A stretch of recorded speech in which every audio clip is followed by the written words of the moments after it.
아, 무서워요, 의원님. 뭐. 네. 그러면 실제로 많은 사람들이 있는 데서 일종의 이제 사회 그거를 소요 이런 거를 일으킬 계획이 있다. 그런데 현역 군인들은 복귀를 했는데 오비들은 어디 가서 뭐 하는지 아직도 모른다는 상황 아니겠습니까?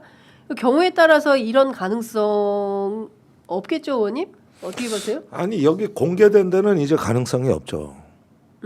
알려진 데는. 여기는 알려졌으니까. 일단 세 군데는 못해. 그럼 벌써 다 경비가 들어가고 다 대비가 돼 있는데 네.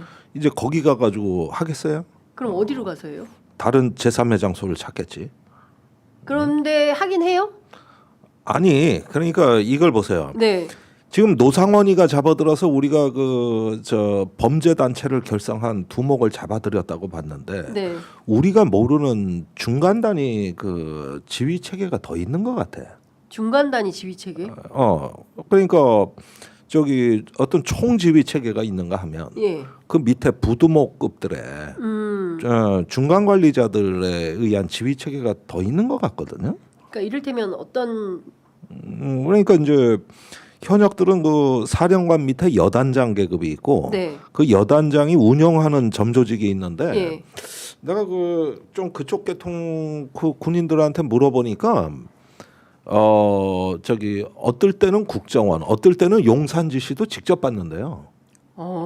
국방부 모르는 경우가 있대. 예. 그래서 사령관도 모르게 하는 경우가 있대요. 예. 그래서 이게 보니까 마치 그 우리가 그러니까 이게 낙지를 이래 토막내도 움직이잖아. 꿈틀꿈틀하는데. 네. 뭐가 이렇게 중간에 허리가 끊겨도 낙지 같은 생존력이 있는 거예요. 이래 보면은 여전히 움직인다고 자율신경계 같은 거지. 예. 지금 보니까 그런 미동들이 보이거든요. 아 그래요? 그래서 이게 잘린 낙지발들 같아. 물론 그쪽도 헤매곤 있죠. 예.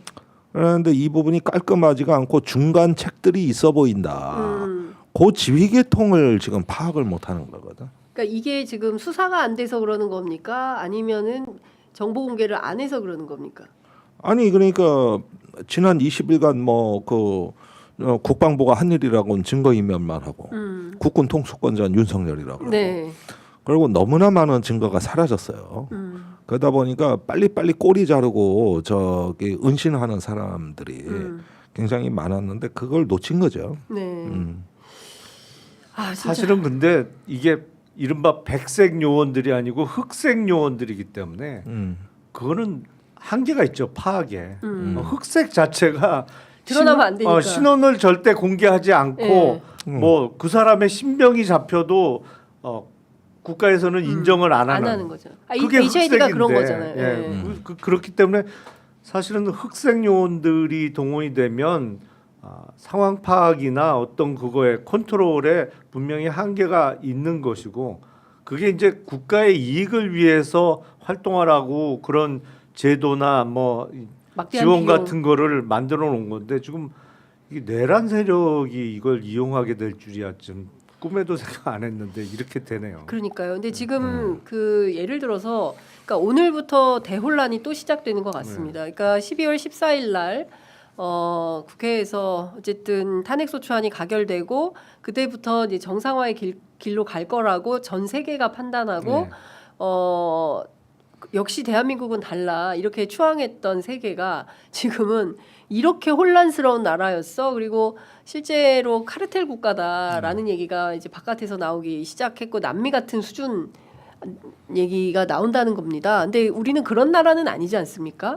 그래도 최소한 정상 국가로 나아가기 위해 저는 조금 시간은 걸릴 수 있고 조금 더 혼란할 수는 있겠지만 그렇다고 해서 여기서 퇴행하거나 그러지는 않을 거다. 근데 문제는 의원님 지금 단계에서 검찰이 검찰도 상당히 적극적으로 하다가 주춤하는 모양새 그렇죠. 아닙니까? 예. 경찰도 적극적으로 하다가 우종수가 그 휴대폰 뺏기고 난 다음부터는 또 특별하게 특이 사항이 없어요.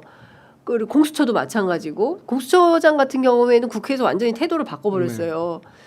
그러니까 이 흐름을 좀 어떻게 파악하고 계시고 어떻게 하면 강제할 수 있겠습니까? 잡아들여 이렇게. 지금은 뭐 하여튼 그 적들의 물밑 작업이 어느 정도는 효과를 보고 있는 상황으로 보이고 근데 검찰이라고 해서 입장이 다 똑같은 건 아니거든요. 예를 들어서 심우정 검찰총장의 입장이 있는 거고 네. 박세현 특수본부장의 입장은 또 따로 있는 거예요. 그렇기 때문에 이럴 때는 정말 선의의 일종의 갈라치기도 필요한 거 아닌가. 아, 선의의 갈라치기. 네. 예. 그런 상황이에요. 그리고 예. 경찰도 뭐 국수본부장의 입장이 있는 거고 네. 뭐 다른 경찰 간부의 입장은 또 다를 수 있거든요. 그래서 저들이 물밑 작업을 할 때 우리도 놀면 안 된다. 네. 우리도 물밑 작업이 좀 필요하다. 네. 그리고 예.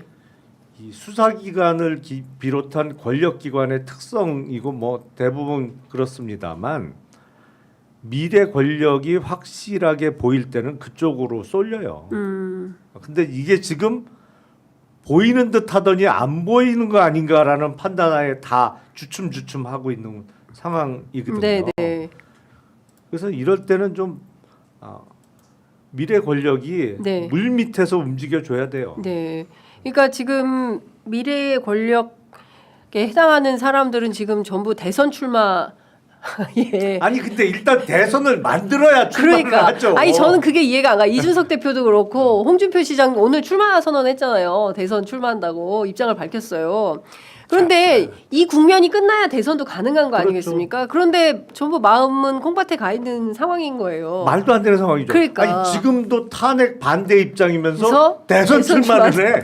조기 대선 또 거기다 조기 그러니까요. 대선이라는 표현을 써요. 그게 앞뒤가 안 안 맞잖아요. 맞는 그러니까 앞뒤가 안 맞는 소리를 계속하면서 나는 옳다 이런 주장을 하니까 진짜 국민들은 깝깝하다라는 생각이 좀 드는 건데 그러니까 지금 정치적으로 골 때리는 상황이 계속 이어지는 겁니다. 진짜 형편없어요. 형편없어. 예.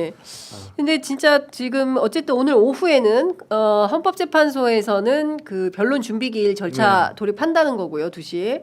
그리고 3시에는 이제 이재명 대표 주장대로 국회에서는 한덕수 총리에 대한 탄핵이 들어가는 거예요. 그리고 이제 주말이 걱정입니다. 주말 사이에 그렇죠. 어떤 일이 있을지. 그리고 주말 사이에 윤이라는 사람이 또 SNS에 또 뭘 올리겠죠. 저는 그 가능성이 높다고 봅니다. 예. 아니 윤은 SNS를 통해서 여론전을 실시를 할 거고 네. 제가 보기에는 한덕수는 원래 이제 오늘 탄핵 소추가 되면 출근하면 안 되잖아요. 네. 근데 아마도 제 예상으로는 주말에 연말을 맞이해서 어디 관공서에 격려 방문 형태로 이벤트를 하지 않을까. 그래서 여전히 내가 대통령 권한 대행이다라는 예. 걸 보여주기 위한 이벤트를 할 가능성이 높아 보여요. 200석이 안 넘었으므로 인정 네. 안 해. 그리고 월요일 날은 출근하는 거지. 월요일 날 출근하고. 그런 식으로 활동을 할 가능성이 높아서 야 이거 어떻게 해야 되나 진짜 삼청동 총리 공간을 에워싸야 되나 어디 못 다니게. 아니 근데 이 공권력이 저는 작동을 안 하는 게 문제인 것 같아요. 예. 이렇게 되면은 공권력의 이름으로 당신 출근하면 안 돼.